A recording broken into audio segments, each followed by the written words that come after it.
نحمده ونصلي على رسوله الكريم أما بعد فأعوذ بالله من الشيطان الرجيم بسم الله الرحمن الرحيم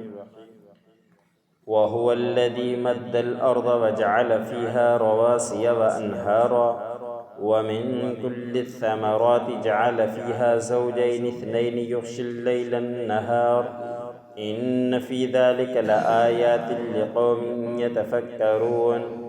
وفي الأرض قطع متجاورات وجنات من أعناب وزرع ونخيل صنوان وغير صنوان يسقى بماء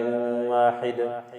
ونفضل بعضها على بعض في الأكل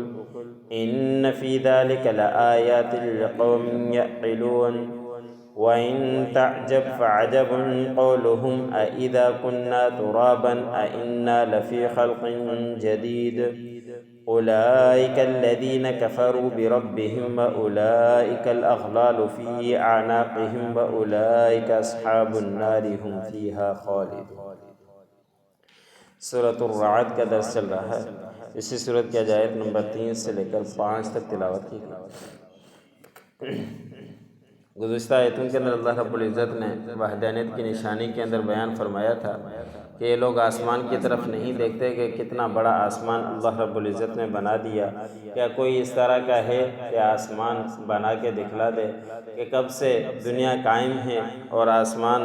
اسی طرح موجود ہے، نہ اس میں درار پڑتی ہے نہ ہی کہیں سے گرتا ہے، اور تم خود اس کا روزانہ مشاہدہ بھی کر رہے ہوتے ہو، دیکھ رہے ہوتے ہو۔ پھر اللہ نے اسی آسمان کے متعلق بیان فرمایا کہ سورج و چاند کو مقرر کر دیا جو چل رہے ہیں ایک معین مدت تک۔ اس کے بعد آج کی آیت میں اللہ رب العزت نے فرمایا کہ آسمان کے بعد اللہ رب العزت کے وحدانیت کی نشانیوں میں سے ایک نشانی زمین بھی ہے کہ دیکھتے نہیں ہو کہ زمین اللہ رب العزت نے پھیلا دی ہے کتنی، اور پھر اس زمین کے اوپر مضبوط پہاڑ گاڑ دیے ہیں، تو اسی زمین کے اندر اللہ رب العزت نے نہریں چلا دی ہیں، اور یہ سب کچھ تمہاری سہولیات کے لیے اللہ رب العزت نے رکھ دیے ہیں۔ اور پھر ہر طرح کے پھل اللہ رب العزت نے بنائے اور اس میں جوڑے جوڑے بنائے، اور بعض مفسرین نے لکھا ہے قرآن پاک کے اندر بھی موجود ہے کہ کچھ پھلوں کے نر مادہ بھی ہوا کرتے ہیں، تو اسی لیے زوجین سے مراد وہ دو نر اور مادہ، یا زوجین سے مراد کوئی کھٹا کوئی میٹھا کوئی چھوٹا کوئی بڑا، ہر قسم کی سہولیات ہیں۔ انسان کا مزاج ہے الگ الگ کا، تو اللہ رب العزت نے تمام پھلوں کے اندر الگ الگ ذائقے بھی رکھ دیے، رنگ بھی الگ الگ رکھ دیا، چھوٹا بڑا بھی کر دیا۔ یہ تمام کام اللہ رب العزت کی نشانیوں میں سے ہیں کہ وحدانیت کی نشانی ایک اللہ رب العزت ہی ہے۔ ایسے ہی رات اور دن کو تبدیل کرنے میں، رات ختم ہو جائے پھر دن لانے میں، دن ختم ہو جائے رات لانے میں، یہ سب کچھ کام اللہ رب العزت کرنے والے ہیں۔ کسی کے یہ بس میں نہیں ہے کہ اس طرح کے کام کر کے دکھا دے۔ اللہ نے فرمایا کہ یہ تمام چیزیں ایسی ہیں کہ اس میں نشانیاں ہیں اس قوم کے لیے جو غور و فکر کرتی ہے، سوچ بچار کرتی ہے کہ یہ سب کو چلانے والی ذات اللہ رب العزت کی ہے، سب کچھ پیدا کرنے والی ذات اللہ رب العزت کی ہے، کہ جو سمجھ رکھتا ہے، عقل رکھتا ہے، غور و فکر کرتا ہے، اس کے لیے یہ بہت ہی بڑی نشانی ہوا کرتی ہے۔ حقیقت یہی ہے کہ انار کا دانہ لے لیں، باہر سے تو بڑا لال نظر آتا ہے، اس کے اندر کچھ لال ہیں، کچھ پھیکے ہیں، کچھ کھٹے ہیں، کچھ میٹھے ہیں، ہر چیز کی کیفیت اسی طرح اللہ رب العزت نے رکھ دی ہے۔ ایسے ہی اللہ رب العزت نے فرمایا کہ زمین میں ٹکڑے ٹکڑے ہیں الگ الگ، اور پھر اللہ رب العزت نے ان کو ملا دیا، اور اس کے زمین کے اندر کوئی ٹکڑا کالا ہے، کوئی یہ سفید ہے، کسی کی مٹی کسی کلر کی ہے، کسی کی مٹی کسی کلر کی، ان سب کو اللہ رب العزت نے ملا کر رکھ دیا ہے۔ اور پھر اسی زمین میں سے کچھ ایسی ہے بہت مہنگی ہوا کرتی ہے، کچھ ایسی ہے وہ کم مہنگی ہے، کچھ ایسی ہے بہت بڑے زیادہ پھل دیتی ہے، آبادی زیادہ دیتی ہے، کچھ آبادی کم دیتی ہے۔ ہر طرح کی اللہ رب العزت نے فرمایا کہ الگ الگ ٹکڑے ہیں اور ان کو اللہ رب العزت نے ملا دیا ہے۔ اور اسی زمین کے اندر اللہ رب العزت نے فرمایا کہ باغات ہیں اور اس میں کھجور بھی ہیں اور کھیتیاں بھی ہوا کرتی ہیں، انگور ہیں اور کھیتیاں ہیں اور کھجور بھی ہوا کرتے ہیں، اور پھر کچھ کے تنے ایک ہی تنہ سے جاتا ہے اور کچھ تنوں کے الگ الگ ہوتے ہیں۔ یہ ایسی نشانیاں ہیں، ہم خود ہر روز مشاہدہ کرتے ہیں، دیکھتے بھی ہیں، لیکن ان چیزوں کی طرف حقیقت یہی ہے جو اللہ نے فرمایا کہ غور و فکر نہیں کرتے، کبھی سوچ بچار کرتے رہا کریں کہ سب کچھ کے پیدا کرنے والی ذات اللہ رب العزت کی ہے۔ اور زمین سے بھاری کا زمیندار کا کام کیا ہوتا ہے اس سے اندازہ کریں کہ معمولی سا پودا اگر زمین کے اندر رکھ دیا جاتا ہے، جو زمین کے آباد کرتے ہیں، تو بڑے مٹی کو پھاڑ کر وہ باہر نکل رہا ہوتا ہے، اور اس کو کون ایسی قدرت دیتا ہے، اور معمولی سا ایسا ہوتا ہے کہ اگر انگلی بھی اس کے اوپر رکھ دی جائے تو وہ رگڑا جائے، وہ ختم ہو جائے، لیکن اس کے باوجود بھی مٹی کو پھاڑ کر زمین کو پھاڑ کر وہ باہر نکل رہا ہوتا ہے۔ تو یہ کرنے والی ذات اللہ رب العزت ہی کی ہے۔ پھر اللہ نے فرمایا کہ ان تمام چیزوں کو ایک ہی پانی سے سیراب کیا جاتا ہے، اور پھر اس میں سے ہر کسی کا پھل کا مزاج الگ بن جاتا ہے، اور یہ سب کرنے والی اللہ رب العزت کی ذات ہے۔ پھر اللہ نے فرمایا کہ ان تمام پانی بھی ایک ہو جاتا ہے، زمین بھی ایک ہوتی ہے، لیکن ان میں سے کچھ فضیلت ہو جاتی ہے کھانے میں، بعض زیادہ میٹھے ہوتے ہیں، بعض کھٹے ہو جاتے ہیں، بعض کڑوے ہو جاتے ہیں، ان سب کو اللہ رب العزت ہی کرنے والے ہیں۔ بے شک اس میں نشانیاں ہیں اس قوم کے لیے جو عقل رکھتی ہے۔ تمام لوگ عقل تو رکھتے ہیں لیکن ان چیزوں کی طرف غور و فکر نہیں کرتے۔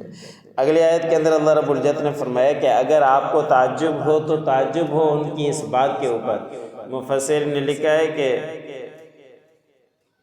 عاص بن وائل جو کافروں کا سردار تھا، کٹر کافر تھا، ایک دن نبی کریم صلی اللہ علیہ وسلم کے بعد نبی کریم صلی اللہ علیہ وسلم کو سمجھاتے کہ قیامت قائم ہونی ہے، تمہیں دوبارہ زندہ ہونا ہے، قبر میں جانا ہے، لیکن پھر دوبارہ زندہ ہو گئے، اللہ رب العزت کے ہاں پیش ہو گئے، حساب کتاب ہوگا، ان کو کہا کرتے تھے۔ تو کافر اس بات کا مذاق اڑایا کرتے تھے کہ جب ہم بوسیدہ ہڈیاں ہو جائیں گے، ریزہ ریزہ ہو جائیں گے، مٹی ہو جائیں گے، تو ہم کس طرح ہم دوبارہ ان کو پیدا کیا جائے گا؟ حالانکہ قرآن پاک کے اندر جا بجا اللہ رب العزت نے فرمایا کہ دوبارہ تمہیں ضرور پیدا کیا جائے گا، خواہ جس طرح بھی تمہارا انتقال ہو، پانی کے اندر ہو یا کہیں پہ بھی ہو، جل جاؤ یا کچھ بھی کیسی بھی کیفیت کے اندر ہو، تمام کو قیامت کے دن اٹھ کر کھڑا ہونا ہے، اللہ رب العزت ہی تمہیں کھڑا کرے گا، دوبارہ حساب کتاب ہوگا۔ تو عاص بن وائل وہ ایک دن نبی کریم صلی اللہ علیہ وسلم کے پاس ایک بوسیدہ ہڈی لایا کپڑے کے اندر لپیٹ کر، اور نبی کریم صلی اللہ علیہ وسلم کے مجلس تو ایسے نہیں ہوا کرتی تھی کہ خالی ہو، نبی کریم صلی اللہ علیہ وسلم کے پاس کچھ نہ کچھ بیٹھے ہوا کرتے تھے، تو اس نے آتے ہی شور کرنا شروع کر دیا کہ یہ دیکھو، کپڑا ہٹا کے اس کے اوپر جھاڑا تو وہ ایک طرح سے بوسیدہ ہڈی تھی، اس کو جھاڑنے سے ہی وہ مٹی اس کی اتر رہی تھی، ریزہ ریزہ ہو رہی تھی، کہ ان کو کون پیدا کرے گا؟ اور اس کا آقا حضور صلی اللہ علیہ وسلم کا مذاق اڑانے لگ گیا کہ ختم ہو گئے، اور ختم ہونے کے بعد مٹی ہو گئے، مٹی ہونے کے بعد ریزہ ریزہ ہو گئے، اب ان کو کون ہے پیدا کرنے والا، نئے طریقے سے پیدا کرے گا؟ تو اللہ رب العزت نے دوسرے مقام پر ان کے جوابات دے دیے ہیں کہ یہ اپنی خلقت کی طرف غور نہیں کرتے کہ کس چیز سے ان کو پیدا کیا گیا، ایک قطرے کے ساتھ پیدا کیا گیا، پہلے کچھ بھی نہیں تھے، جب پیدا کر دیا تو دوبارہ پیدا کرنا اللہ رب العزت کے ہاں کوئی مشکل نہیں، دوبارہ ضرور تمہیں لا کر کھڑا کرے گا۔ تو اللہ نے فرمایا کہ تعجب ہو ان کی اس بات کے اوپر جو اس طرح کی باتیں کیا کرتے ہیں کہ مٹی ہو جائیں گے، کیا پھر دوبارہ نئے طریقے سے پیدا کیے جائیں گے؟ اللہ نے فرمایا کہ ایسے لوگ اپنے پروردگار کا انکار کرتے ہیں اور ان کے گلوں کے اندر توق اللہ رب العزت قیامت کے دن ڈال دیں گے۔ یہی لوگ ہیں جو آگ کے اندر رہیں گے، جہنم کے اندر رہیں گے، اسی کے اندر ہمیشہ پڑے رہیں۔ وَهُوَ الَّذِي مَدَّ الْأَرْضَ وَجَعَلَ فِيهَا رَوَاسِيَ وَأَنْهَارًا وہی اللہ ہے جس نے زمین کو پھیلایا اور اس میں مضبوط پہاڑ کھڑے کر دیے اور نہریں جاری کر دی، وَمِن كُلِّ الثَّمَرَاتِ اور ہر طرح کا پھل اسی زمین میں ڈال دیا، جَعَلَ فِيهَا زَوْجَيْنِ اثْنَيْنِ اور اللہ رب العزت نے ان میں پھلوں کے اندر جوڑے جوڑے پیدا کیے، یغشی اللیل النہار اور رات کو اللہ رب العزت ڈھانپتے ہیں دن کے اوپر، ان فی ذلک لآیات لقوم یتفکرون بے شک اس میں نشانیاں ہیں اس قوم کے لیے جو غور و فکر کیا کرتی ہے، وفی الارض قطع متجاورات اور زمین ہیں ٹکڑے ٹکڑے ملی جلی، وجنات من عناب وزرع ونخیل اور باغات ہیں انگور کے اور کھیتیاں ہیں اور کھجور ہیں،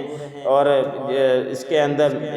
ایک شاخ والے اور کئی شاخوں والے، یسقی بماء واحد اور ان تمام کو سیراب کیا جاتا ہے ایک ہی پانی سے، ونفضل بعضها علی بعض